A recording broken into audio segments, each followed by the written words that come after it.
রাজনীতির প্রান্তর যখন প্রায় কথার ঝড়ে মুখর, তখন মানবিক উদ্যোগের নীরব স্পর্শেই তৈরি হয় ভিন্ন এক দৃষ্টান্ত।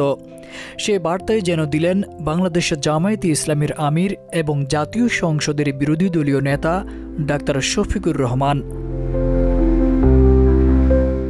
17 মার্চ রাজধানীর মিরপুর এলাকায় স্থানীয় দুস্থ পরিবারের মধ্যে ফুড প্যাকেট বিতরণ অনুষ্ঠানে তিনি বলেন, বিরোধী দল জনগণের কল্যাণে কার্যকর ভূমিকা রাখতে পারে এমন একটি উদাহরণ তৈরি করতে চায় তার দল। তিনি স্পষ্টভাবে জানান, দেশের উপর কোনো ধরনের আধিপত্যবাদ চাপিয়ে দেওয়া যাবে না এবং সমাজের দুর্বল মানুষের উপর অন্যায় হতে দেওয়া হবে না। ডাক্তার শফিকুর রহমান বলেন, বিরোধী দল জনগণের প্রতি দায়িত্বশীল ও সহানুভূতিশীল ভূমিকা পালনে প্রস্তুত। তিনি দেশের বিভিন্ন উন্নয়ন প্রকল্পে জনগণের প্রয়োজন মেটাতে সহযোগিতার আশ্বাস দেন। বিশেষ করে তিস্তা নদী সংক্রান্ত প্রকল্প বাস্তবায়নে জনগণের সুবিধা নিশ্চিত করতে দল সব সময় কাজ করবে বলে তিনি জানান।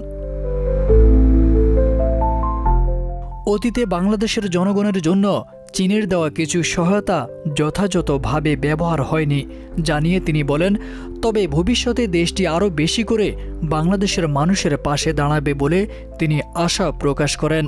ডাক্তার শফিকুর রহমান জোর দিয়ে বলেন, শুধু বক্তব্য নয়, বাস্তব কাজের মাধ্যমেই মানুষের আস্থা অর্জন করতে চায় তার দলটি। সমাজের হতদরিদ্র, অসহায় ও দুর্বল মানুষের পাশে দাঁড়ানোই তাদের প্রধান লক্ষ্য। অনুষ্ঠানে স্থানীয় বাসিন্দারা স্বতঃস্ফূর্তভাবে অংশগ্রহণ করেন এবং ফুড প্যাকেট বিতরণ কার্যক্রমকে ইতিবাচক উদ্যোগ হিসেবে গ্রহণ করেন। এর মাধ্যমে সাধারণ মানুষের সঙ্গে বিরোধী দলের সংযোগ আরও দৃঢ় হয়েছে বলে মনে করছেন সংশ্লিষ্টরা। তারেক আজিজ খান, প্রজন্ম 24।